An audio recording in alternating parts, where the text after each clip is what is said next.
கள்ளச்சாராயத்துல தான் செத்தான்னு சொல்லி அவருக்கு அறிக்கை ஒரு மருத்துவமனையில் அட்மிட் ஆயிருக்கான் ஒருத்தன். எஸ்பி பக்கத்துல வர்றாரு, இன்னத்த உன் புருஷன் குடிச்சான், என்ன பண்ணா இருந்தாலும் அவர் போலீஸ் விசாரணை பண்ணிருக்காது. இல்ல டாக்டர் அவ்வளவு மடையனா மூத்தத்தை குடிச்சான்னு சொல்றதுக்கு அதுக்கு என்ன பண்ணலாம்? அவரை தூக்குல போட்டுடலாமா? தூக்குல போட்டுடலாமா? ஒரு 65 உயிரிழப்பு இசிக்கல் டு ஒரு கலெக்டர் டிரான்ஸ்ஃபர். சரியா போச்சு. வேலைக்கு போறவங்க செக் பண்றீங்க, ஒரு கொலை பண்ணுறதுக்கு ஒரு 30 பேர் வந்ததா சொல்றாங்க. 30 பேர் ஆயத்தோட வந்திருப்பான். அப்ப அங்கிருந்து கொலை பண்ணிட்டு அவன் எப்படி போனான்? அது மாதிரி காவல்துறையிலையும் சில ஸ்லாக் மிஷின் அழுப்படுது. எல்லா ஆஃபீஸும் சாட்டர்டே சண்டே லீவ் விடுறாங்கல்ல, அந்த மாதிரி சனி ஞாயிறு ஒரு நாள் போலீஸ் ஸ்டேஷனை மூட்டு போகணும். இது ஒரு குத்தமாயா? கம்யூனிஸ்டுக்காரன் தான் எல்லாத்துக்கும் ஒரு காரணத்தை வச்சிருப்பான்னு சொல்லுவாங்க.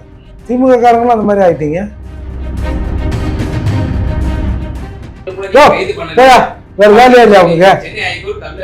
ஆனா உன வந்து வேங்க வேலை கொண்டாந்துட்டீங்க. நானே சொல்லிட்டேன். இன்றைய சிறப்பு விவாத நிகழ்ச்சியில் நம்மோடு இணைந்திருக்கும் சிறப்பு விருந்தினர்கள் புரட்சி தமிழகம் கட்சியினுடைய நிறுவன தலைவர் வழக்கறிஞர் மரியாதைக்குரிய திரு ஏர்போர்ட் மூர்த்தி அவர்களும், மேலும் திமுகவை சேர்ந்த மரியாதைக்குரிய காமராஜ் ஐயா வந்திருக்காங்க. இருவருக்கும் வணக்கம். வணக்கம்.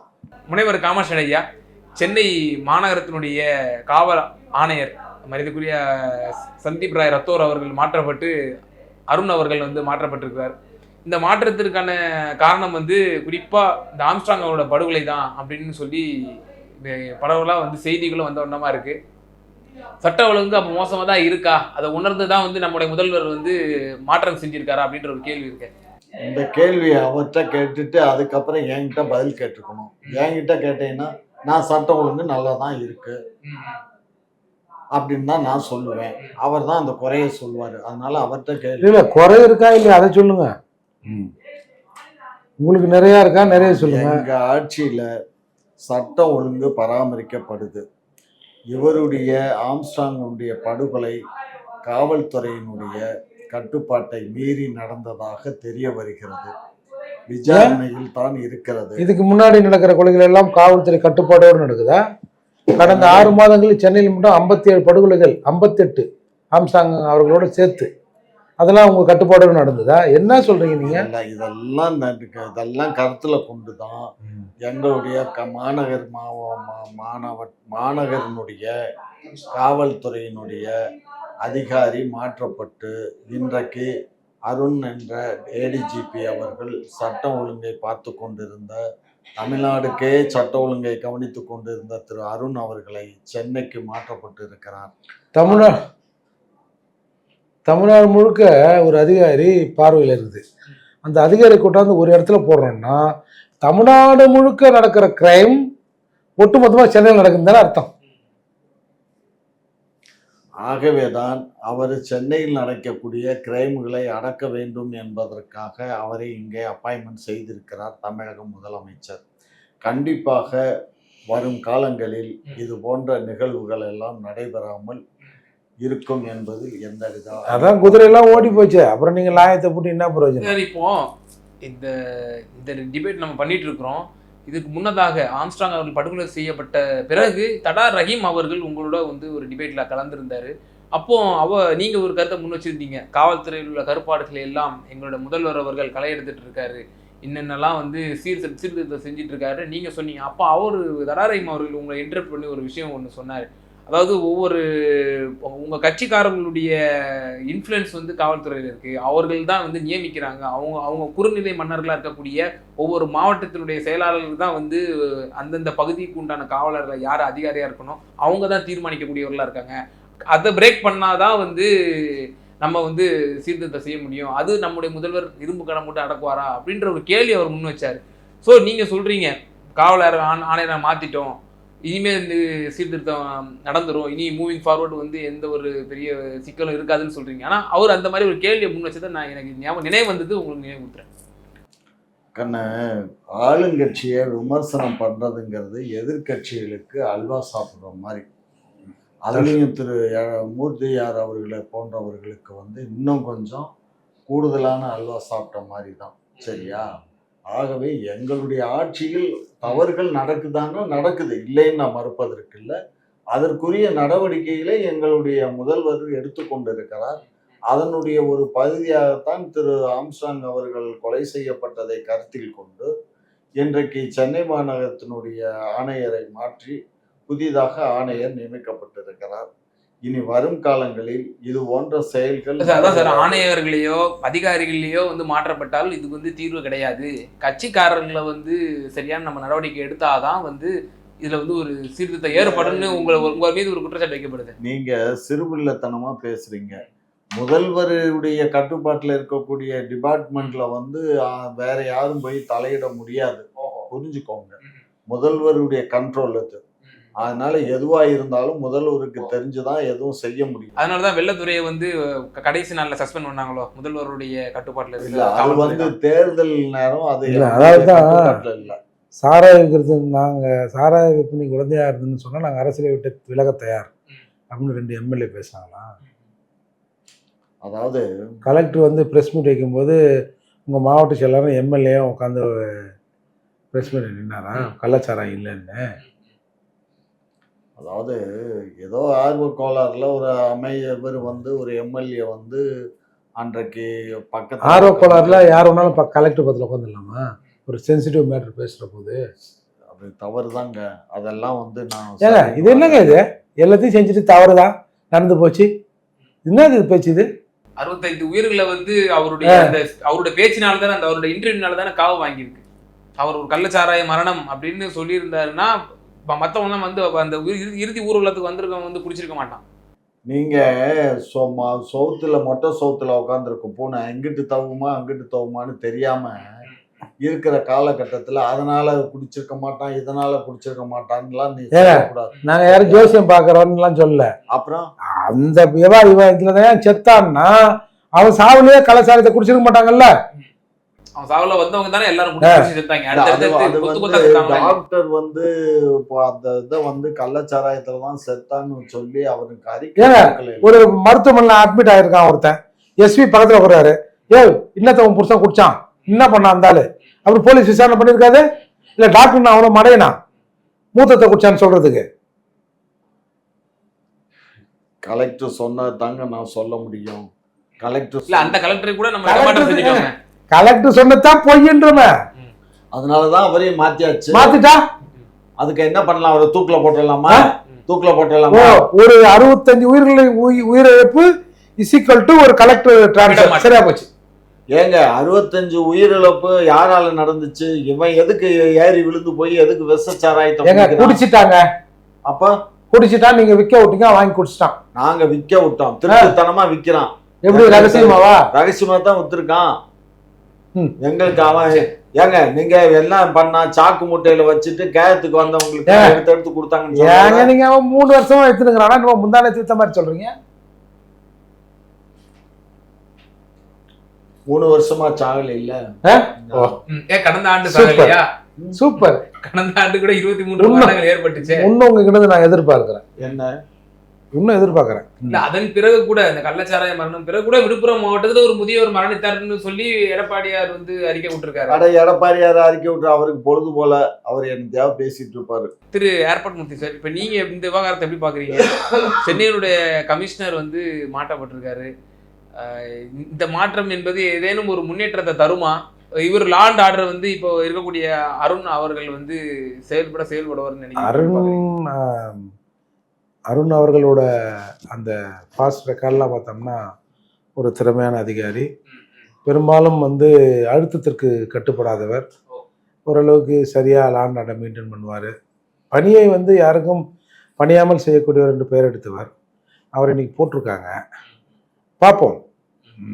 ஒரு காவல்துறை அதிகாரியாக அவர் எப்படி அதே திறமையோடு இருக்க போகிறார் என்பதை பார்ப்போம். ஏன்னா அவங்களை கட்டுப்படுத்தே புறச்சூழல் தானுங்க. எல்லா அதிகாரம் கரெக்டுன்னு சொல்ல முடியாதுல்ல. ஒரு சிலர் 1-2 பேர் அப்படி இப்படி இருப்பாங்க. அதான் மற்றவங்க இவங்களை வந்து ஒரு வளையத்துக்குள் கொண்டு வர்றது அரசியல்வாதிகள் ஆளுங்கட்சின்னு தானே, அந்த நிருபத்தின் அடிப்படையில் தானே. இப்போ அந்த இன்ஸ்பெக்டருக்கு தெரியாதா சாராய விற்கிறது தப்புன்னு?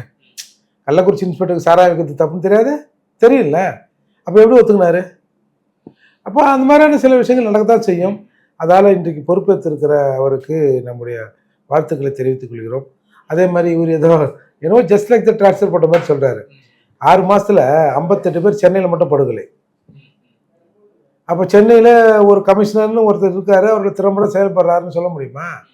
இப்போ ஆம்ஸ்ட்ராங் அவர்களின் படுகொலையின் மீது இன்றைக்கி ஒரு மிகப்பெரிய குற்றச்சாட்டு எழுந்தவர் எப்படி கள்ளக்குறிச்சி விவகாரத்தில் கலெக்டர் எஸ்பியோட முடிச்சாங்களோ அது மாதிரி ரத்தாரோடு இதை முடிச்சிடலான்னு முடிவு பண்ணியிருக்காங்க. கமிஷனரோட முடிச்சிடலாம் அப்படின்னு முடிவு பண்ணியிருக்காங்க. பதவியேற்ற சில நிமிடங்கள்லேயே ஒரு ஸ்டேட்மெண்ட்டும் விட்டுருக்காரு மரியாதைக்குரிய அருண் அவர்கள். இந்த மாதிரி ரவுடிகள் வந்து ஃபேஸ் பண்ணுறதுக்கு நாங்கள் தயாராக இருக்கோம், அவர்களுடைய பாணியிலேயே அவர்களுக்கு வந்து முறையான ஒரு பதிலடி கொடுக்கப்படும் அப்படின்ற ஒரு ஸ்டேட்மெண்ட்டை விட்டுருக்காரு. சரி, இது என்ன சொல்ல வர்றாரு கமிஷனர் அவர்கள்? கமிஷனர் ரவுடிகள் அத்துமீற போது நாங்களும் அத்துமீறுவோன்றாரா என்னன்னு தெரியல. ஒன்றும் பண்ணணும், சட்டப்படியான நடவடிக்கை எடுத்தாலே ரவுடிகள் பயந்துருவான். போலீஸ் வந்து ரொம்ப ஸ்ட்ரிக்டாக இருக்கிறாங்க அப்படின்னால ரவுடிகள் காணாமல் போயிடுவாங்க. கண்ணும் காணாமல் இருக்கிறாங்க அப்படிங்கும்போது தானே சிக்கலை. வேலைக்கு போகிறவங்கள செக் பண்ணுறீங்க, ஒரு கொலை பண்ணுறதுக்கு ஒரு 30 பேர் வந்ததாக சொல்கிறாங்க, 30 பேர் ஆயத்தோடு வந்திருப்பான். அப்போ அங்கேருந்து கொலை பண்ணிட்டு அவன் எப்படி போனான்? முனைவர் காமாட்சி ஐயா, இப்போ இப்படியான ஒரு ஸ்டேட்மெண்ட்டை வந்து மரியாதைக்குரிய அருண் அவர்கள் வந்து விட்டுருக்காரு. கமிஷனராக பொறுப்பேற்க சில நிமிடங்கள்லேயே இந்த ஒரு அறிக்கை ஒன்று வந்துச்சு. இந்த அறிக்கை எதை உணர்த்துது? இனிமேல் ரவுடிகள்லாம் இதேனா அத்துமீறினீங்கன்னா என்கவுண்டர் தான் உங்களுக்கு அப்படின்ற ஒரு சமிக்கையை வந்து கொடுக்குறாரா? யூபியினுடைய யோகி மாடலை வந்து இங்கே தமிழ்நாட்டில் கொண்டு வர இருக்கிறாரா அப்படின்ற ஒரு கேள்வியும் வந்து வைக்கப்படுது. ஏன்னா யூபியினுடைய முதல்வர் யோகி ஆதித்யநாத் அவர்கள் வந்து யாரெல்லாம் ரவுடிஸ் வந்து எங்கெங்கெல்லாம் அதிகமாக இருந்துச்சோ அங்கெல்லாம் வந்து என்கவுண்டர் செய்யப்பட்டு அந்த மக்களும் அதை வரவேற்றதை நம்ம பார்க்குறோம். அந்த மாதிரியான ஒரு மாடலை இங்கேயும் கொண்டு வர பார்க்குதா திராவிட மாடல் ஆட்சி? கமிஷனர் சொல்லியிருக்காரு, பொறுத்திருந்து பார்ப்போம் என்ன நடக்குதுன்னு. ரவுடிஸை ஒழிஞ்சா சரிதான். இந்த மாதிரி படுகொலைகள், கொலை, கொள்ளை, கற்பழிப்பு இவையெல்லாம் நடக்காமல் இருந்தால் இப்போ நல்லது தான். நம்ம அவர்கிட்ட நல்லதே எதிர்பார்ப்போம். அவர் திரு மூர்த்தி அவர்கள் சொன்ன மாதிரி அது மாதிரி நடந்தால் அவர்களுக்கு வாழ்த்து தான். அருண் அவர்கள் நல்ல மனிதர், அவருக்கு வாழ்த்து சொல்லலாம். இல்லை, இப்போ இத்தனை ஆண்டு காலம் வந்து சந்தீப் ராய் ரத்தோர் வந்து இருந்திருக்காரு இத்தனை காலம் கமிஷனரா. அவர் வந்து சரியான ஒரு செயல்பாடு இல்லை, அவரோட பெர்ஃபார்மன்ஸ் சரி இல்லை அப்படின்னு முதல்வர் கவனத்துக்கு முன்பே தெரிஞ்சிருக்காதா அப்படின்ற ஒரு கேள்வி. அவரு சரியான நபர் தான். அப்படி எல்லாம் சென்னையில இப்ப எவ்வளவு விவகாரம் பார்க்குறோம், போதை விவகாரங்கள் பார்க்குறோம், சட்ட ஒழுங்கு பிரச்சனை பார்க்குறோம், போதை ஆசாமியில் காவலர்களை தாக்கக்கூடிய முற்படுதல் அந்த மாதிரியான சம்பவங்கள்லாம் பார்க்குறோம். அது சில நேரங்களில் வந்து ஸ்லாக்னஸ், அரசியலில் எப்படி ஸ்லாக்னஸ் ஏற்படுதோ அது மாதிரி காவல்துறையிலையும் சில ஸ்லாக்னஸ் ஏற்படுது. எல்லா ஆஃபீஸும் சாட்டர்டே சண்டே லீவ் விடுறாங்கல்ல, அந்த மாதிரி சனி ஞாயிறு ஒரு நாள் போலீஸ் ஸ்டேஷனை மூட்டு போனோம். இது ஒரு குத்தமாயா?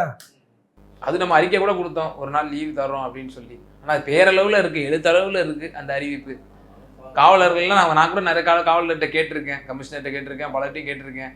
அதெல்லாம் சும்மா பேரில் எழுத்துல இருக்கும்ப்பா, எங்களுக்கு லீவ்லாம் கிடையாது அப்படின்னு. இல்லை, இந்த முதல்ல இந்த புதிய கமிஷனர் கிட்டங்க இந்த காலையில் டைமில் ஜனங்க வேலைக்கு போகிறாங்கல்ல 10 மணிக்கு 9:30 10 அப்போ அந்த வந்து வேலைக்கு போகிறவங்க நிறுத்தி ரெக்கார்டை கொடுன்னு போலீஸ் மறிக்குதுங்க. அதில் கொஞ்சம் கவர்னர் வந்து நம்ம கமிஷனர் வந்து ஏம்பா நீங்கள் செக் பண்ணுங்கள், ஒரு 5 மணிக்கு மேலே 6 மணிக்கு வீட்டுக்கு போகிறவனை செக் பண்ணீங்கயா, வேலைக்கு போகிறவங்களாம் செக் பண்ணி வந்து ஆளை பார்த்தா தெரியும்ல, ஒருத்தன் வேலைக்கு போகிறான், லஞ்சு பேக்கோட போகிறான், அதோட போகிறான், இவனோட போகிறான், அந்த மாதிரி ஆட்களை வந்து நிறுத்தி தொந்தரவு பண்ணுவதை தயவு செய்து நிப்பாட்டி ஒரு மாற்று வழியை யோசிக்கணும்னு நான் கேட்டுக்கிறேன். அதே போல் காமாட்சி ஐயா, இன்றைய தினம் சீமான் அவர்கள் வந்து ஒரு விரிவான அறிக்கையை வந்து எக்ஸ்தலத்தில் வந்து விட்டுருக்காரு. அதில் பார்த்தோம் அப்படின்னா மறைந்த தீபக் ராஜா அவர்கள் வந்து படுகொலை செய்யப்பட்டார் கடந்த மாதம். அவருடைய இறுதி ஊர்வலத்தில் பங்கேற்ற தேவேந்திர குல வேளாளர் இளைஞர்களை வந்து கைது செய்திருக்கு இந்த திமுக அரசு.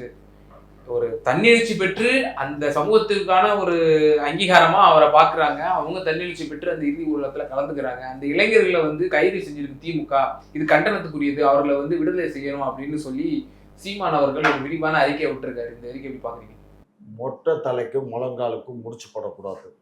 எதனால கைது செய்யப்பட்டாங்க, இங்கே பேக்ரவுண்ட் இல்லாமல் சும்மா ஒரு ஊர்வலத்தில் போகிறவங்கள எல்லாத்தையும் கைது பண்ணிடுவாங்களா? அட்ராசிட்டி பண்ணியிருப்பான். அவங்க வந்து ரொம்ப தவறான வழிகளில் கம்பில் அடிச்சிருப்பான், இல்லை கல்லை விட்டு எரிஞ்சிருப்பான், அடித்து நொறுக்கியிருப்பான், வண்டி வாகனங்களை தீ வச்சிருப்பான். இது போன்ற குற்ற செயல்களில் ஈடுபட்டதுனால கைது பண்ணியிருப்பாங்க. சும்மா ஊர்வலத்தில் போகிறவங்களை கைது பண்ணுறதுக்கு என்ன பைத்தியமாக பிடிச்சிருக்கு காவல்துறைக்கு? ஏன் இந்த மாதிரி தெரிஞ்சு தெரியாமல் இதெல்லாம் தெரியணும். ஒரு கேள்வி கேட்கறதுக்கு முன்னாடி இது எதனால் நடந்துச்சு என்னன்னு நீ செக் பண்ணி பார்க்கணும்.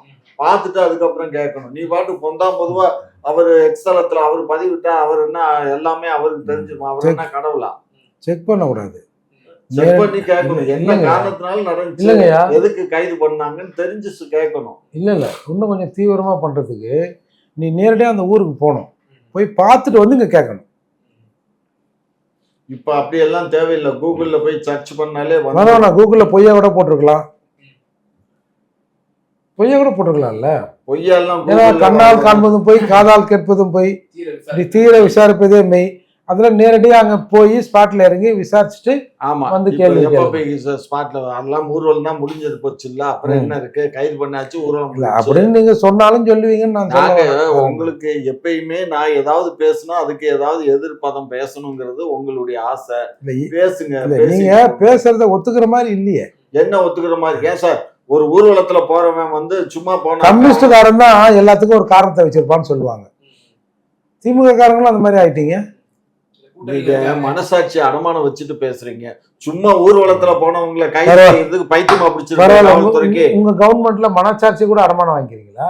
அப்புறம் என்ன வட்டி சதவீதம் என்ன? நீங்க தான் சொல்லணும். நீங்க தானே நீங்க தானே என்னது அடகு கடை வச்சுக்கிற மாதிரி சொல்றீங்க. சொல்லுங்க. சோ நீங்க பேசுறது மிகப்பெரிய தவறுங்க. அவரு இல்ல வேற வன்முறையில் ஈடுபட்டதாவே இருக்கட்டும். சார் பேசுறதுலாம் கல்வெட்டுல எழுதி இல்ல வச்சு எத்தனை மாதங்கள் ஆயிடுச்சு, அவரை விடுதலை செஞ்சிருக்கலாம் இல்லையா? மாதங்களும் கடந்துருச்சு. அவங்களால வந்து சமூகத்துக்கு எதுவும் பதட்டம் ஏற்பட போகுதா? என்ன குற்றங்கள் செய்தாங்க, எந்த மாதிரி சார்ஜ் ஷீட் போட்டாங்கங்கிறது உங்களுக்கு தெரியாது, எனக்கும் தெரியாது. பொதுவா அவருக்கும் தெரியாது. அது அந்த காவல் நிலையத்துல என்ன சார்ஜ் ஷீட், என்ன குற்றம் சாட்டப்பட்டதுங்கிறத தெரிஞ்சா தானே இல்ல அதுக்கு சார், அப்ப பதில் நீங்க பேச வந்து முடியும். சீமான் அவர்கள் மீது இப்படி ஒரு குற்றச்சாட்டு வைக்கிறீங்கன்னு நினைக்கிறீங்க. என்னன்னா, அதாவது தேவேந்திர வேளா சொந்தங்களை வந்து திமுகவுக்கு அகெயின்ஸ்டா அவர் வந்து இது பண்றாரு, உருவெடுக்கிறாரு அப்படின்னு சொல்ல வரீங்களா? இப்படி நான் சொல்ல வரலையா. அவருக்கும் அந்த விஷயம் தெரியாது இல்ல. இவ்வளவு நாள் வந்து அவங்கள வந்து ரிமாண்ட் பண்ணி வச்சிருக்காங்க, சார்ஜ் ஷீட் போட்டிருக்காங்களா என்ன ஏதுன்னு அவருக்கும் தெரியாது, எனக்கும் தெரியாது. அவர் தேர்தல் பரப்புரையில இருக்காரு. இன்னும் முந்தா நாள் இங்க வந்துட்டு திரும்ப அங்க தேர்தல் பரப்புரைக்கு போயிட்டாரு. இன்னைக்கு தான் முடிஞ்சிருக்கும் தேர்தல் பரப்புரை. ஸோ இதுக்கிடையில இந்த தகவல் யாராவது சொல்லியிருப்பாங்க, இல்லை எக்ஸலத்துலயோ எதுலையோ ஒண்ணுல பார்த்துட்டு அவர் பதிவிடுறாரு. இதை போய் என்கிட்ட கேட்டேன்னா நான் என்ன பதில் சொல்றேன்? திரு மூர்த்தி சார், நீங்க எப்படி பாக்குறீங்க இந்த விவகாரத்தை? அவருடைய இறுதி ஊர்வலத்துல கலந்துகிட்டவங்க எல்லாம் அரெஸ்ட் பண்ணிருக்காங்க அப்படின்னு சொல்லி சீமான் கண்டனம் தெரிவிச்சிருக்காரு. எப்படி பாக்குறீங்க? ஊமைகள் ஊமைகளாகவே இருக்கணும். ஊமைகளின் முனகல் சத்தம் கூட எங்கள் காதுக்கு வரக்கூடாது. உங்கள் அழுகை கூட எங்கள் தூக்கத்தை கெடுக்கிற டிஸ்டர்பன்ஸ் நாய்ஸாக நாங்கள் பார்க்குறோம். இதெல்லாம் ரொம்ப ஓவர், ரொம்ப ஓவர், ரொம்ப ரொம்ப ஓவர். நாங்க அழுகிறவங்களை போய் அழாதீங்கன்னு சொல்லுறோமா, இல்ல அழுகிறவங்களை பிடிச்சி ஜெயில போடுறோமா? இப்போ இழவுக்கு போனவங்க தானே அவங்க, சாவு துக்க நிகழ்ச்சி போனவங்க தானே. ஏங்க பைத்தியமா அங்க பிடிச்சிருக்கு காவல்துறைக்கு? பைத்தியமா பிடிச்சிருக்கு காவல்துறை. இப்போ இதே மாதிரி இன்னொரு சமூகத்துல இருந்து ஒருத்தர் இறந்துட்டாருங்க, அந்த ஊர்வலத்துக்கு போறாங்க, அவங்களை பிடிச்சி நீங்க வச்சிருவீங்களா? இங்க பாருங்க, யாரு இருந்தாலும் அட்ராசிட்டி, அவன் தவறான இது நடந்தா, இப்போ உங்களுக்கு தெரியாதா, ஒரு டெத் நடந்தா ஒரு கம்புகளை எடுத்துட்டு போய் கடையை முடுறா, அதை முடுறா, இதை முடுறான்னு சொல்லி எல்லாம் கொள்ளையடிக்கிறது அடிக்கிறதெல்லாம் நீங்க இப்போ கொள்ளையடிச்சு நீங்க கூட பாத்தீங்களா? அது நான் பார்த்ததாக நான் எனக்கு தெரியாதுன்னாலே சொல்றேன். அந்த மாதிரி நிகழ்வுகள் நடந்திருக்கிறதுக்கு சான்சஸ் இருக்கு இல்லையா? அப்ப தெரியாத விஷயத்த தெரியாது, அதை பார்ப்போம், நான் என்னன்னு அரசுகிட்ட பேசுறேன் அப்படின்னு சொல்லிட்டு போங்க. எதுக்கு போய் பேசணும்? தெரியாத விஷயம் தான் அது. நான் சொல்லிட்டேன், ஏற்கனவே சொல்லிட்டேன், அது தெரியாது. இல்ல இந்த சமூகனால அவன் வந்து கல்ல எடுத்துருப்பா, கட்டை எடுத்துருப்பா, கொள்ளை அடிச்சிருப்பா. நீங்க உடனே சமூகத்தை இழுக்காதீங்க. இதுவரை நான் சமூகத்தை குறிப்பிட்ட சமூக மக்கள் தானங்க அவங்க. இல்ல இந்த பேர் குறிப்பிட்டு சீமான் அவர்கள் எக்ஸலத்துல பதிவிட்டு இருக்காரு. அவரு பண்றாரியா குறிப்பிட்ட சமுதாயத்தை? நான் சமுதாயத்தை பார்க்கல, நான் உங்களை மக்களா தான் பாக்குறேன். சரி சரி அப்பா, நீங்க எல்லாருமே வந்து இந்த நம்ம வல்லாரோட ஜீவகாருண்ய சங்கத்துல இருக்கிற வந்து இப்ப வாடிய பெயரை கண்ட போதெல்லாம் வாடினாரின் வாரிசுகள் தான் நீங்க. போதுங்களா? ஓகே, அந்த சமுதாயத்தில் உள்ள மக்களாக தான் நான் பார்க்கிறேன், எந்த சமூகம் என்று நான் பார்க்கவில்லை அப்படின்னு ஐயா சொல்றாரு. சென்னை ஹைகோர்ட் வந்து இன்றைய தினம் ஒரு விஷயத்தை வந்து முன் வச்சிருக்கு. குறிப்பா அந்த வேங்கை வயல் சம்பவம் 2 ஆண்டுகளும் ஆயிடுச்சு, இன்னும் ஒரு குற்றவாளிகளை கூட நீங்க கைது பண்ணல. சென்னை ஹைகோர்ட் தமிழக அரசு வந்து ஆனா உன வந்து வேங்க வயலை கொண்டாந்துட்டீங்க. போதும், நானே சொல்லிட்டேன். திரு காமாட்சியா உங்க அவர்தான் சொல்லிட்டாரு, அரசுக்கு தான் வந்து கொண்டு வச்சிருக்கு சென்னை உயர். அவர் தான் சொல்லிட்டார்ல, விடு எல்லாம் அவருக்கும் தெரியும், எல்லாம் எல்லாத்துக்கும் தெரியும், தெரிஞ்ச விஷயம்தான். ஜாதி கலவரம் வர வேண்டாமேங்கிறதுக்காக அரசு அமைக்கி வைக்குது, அவ்வளவுதான் வித்தியாசம், வேற ஒன்றும் இல்லை. சட்டத்துக்கு புறம்பா ஒரு மக்கள் குடிக்கிற தண்ணீர்ல போய் ஒருத்தன் மலத்தை கலப்பானா, குற்றவாளியை கைது பண்ணனா ஜாதி கலவரம் வந்துடும். நல்லா இருக்குது இல்லை கவர்மெண்ட்டு? இல்ல முனைவர் காமாட்சியை எல்லாத்தையும் ஒரு மனிதநேயத்துல பாக்குறாரு. ஆனா திமுக அரசு அப்படி அணுகலைங்கிறது தான் சென்னை ஹைகோர்ட்டினுடைய இதுவா இருக்கு. ஏன் வந்து ஒரு குற்றவாளிகளை கூட நம்ம இன்னும் கைது பண்ணல, இதுல எப்பதான் தீர்வு கிடைக்கிறது? நீதிமன்றமே நீங்க கேட்டுருச்சு, பொறுக்க முடியல நீதிபதிகளுக்கு. பொறுத்திருந்து பார்ப்போம். பொறுக்கமெல்லாம் போ அப்படின்னு நம்ம கிட்ட சொல்லிட்டு இருப்பாரு. இது நீதிமன்றம்னு கொஞ்சம் அடக்கி வாசிக்கிறாரு. வேற என்ன, கொஞ்சம் கூட ஒரு மனசாட்சி இல்லாம இருக்கிறாங்களே, என்ன சொல்றது நம்ம. உங்களை இருவரோட கருத்தை பதில் வைக்க ரொம்ப நன்றி.